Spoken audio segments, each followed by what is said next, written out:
Lewis Smith said, "To forgive is to set the prisoner free, and to discover that the prisoner was you."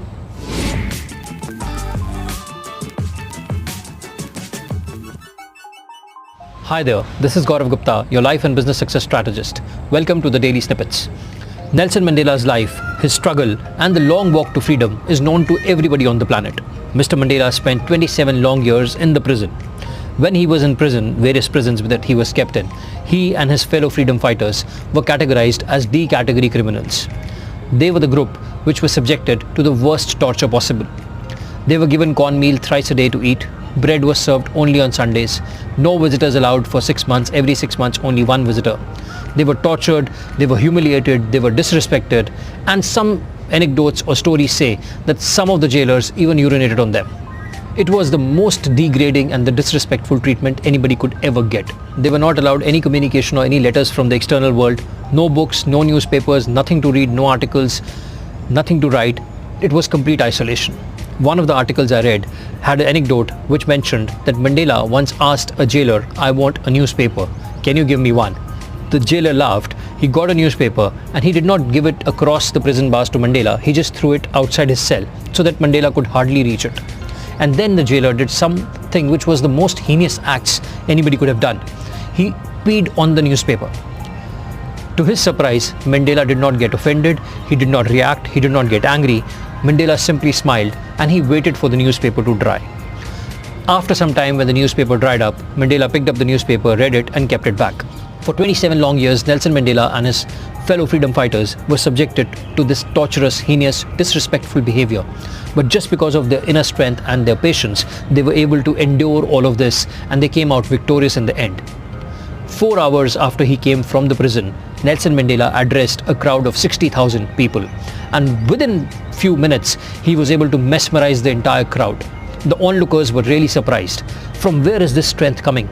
27 long years of torture in the prison. Still this person has the strength, the spiritual strength and conviction to move crowds.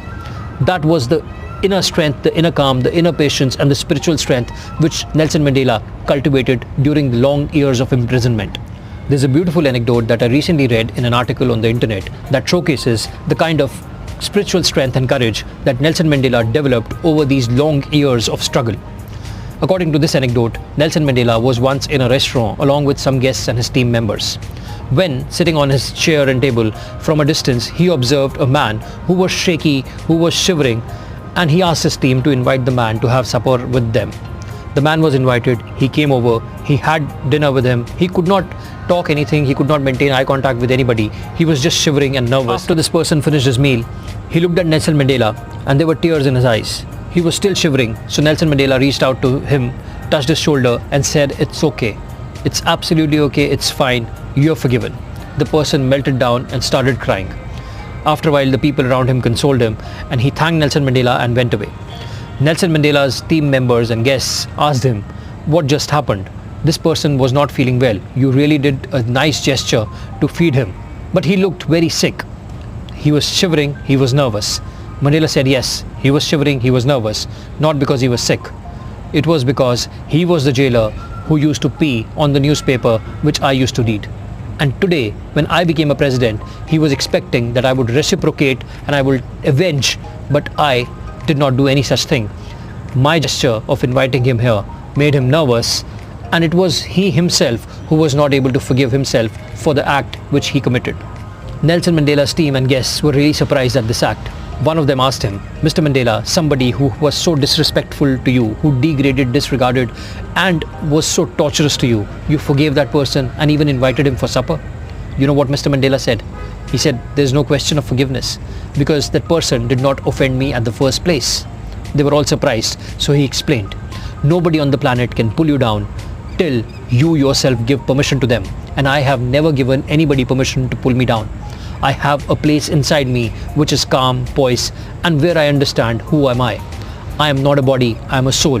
I am a person of strength and conviction. Nobody can offend me till I allow them to offend." Mandela said that the jailer had a choice and he chose to do what he thought was right. And I too had a choice and I did what I thought was the right course of action for me.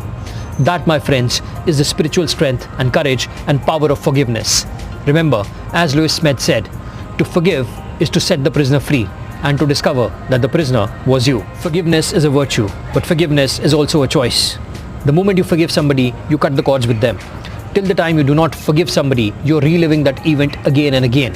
Whatever happened, whatever this person said or did to you was just one moment which happened in the past. But if you do not forgive them, you're living with that moment in your mind somewhere in the subconscious again and again every single day. And what it does is it creates those feelings of anger, resentment, fear, disrespect, disregard, hatred, and all these emotions act not only on your mind but also on your physiology and your body and later manifest as diseases. The best way to live your life is to just simply forgive people. Remember, nobody can offend you till you yourself give them permission. And if you identify that you are not a body, you are a soul. If you identify that the other person is doing whatever was the best course of action according to their upbringing, their circumstances, their values and ethics, but you yourself have a choice to distance yourself from their actions and consciously choose to forgive them, that is the moment you will be liberated. So if you want to live a truly blissful life, learn to let go and set yourself free by forgiving the people who have offended you. The moment you do that, you yourself become so empowered that nothing on the planet can ever hurt you. And also, your understanding, your conviction, your spiritual strength and your relationship with people will be much better, much stronger, and you'll be a transformed and a different human being. I'll see you soon in my next video. Till then, stay blessed, keep rocking, and have a blissful time by exercising your choice to set yourself free. Thank you.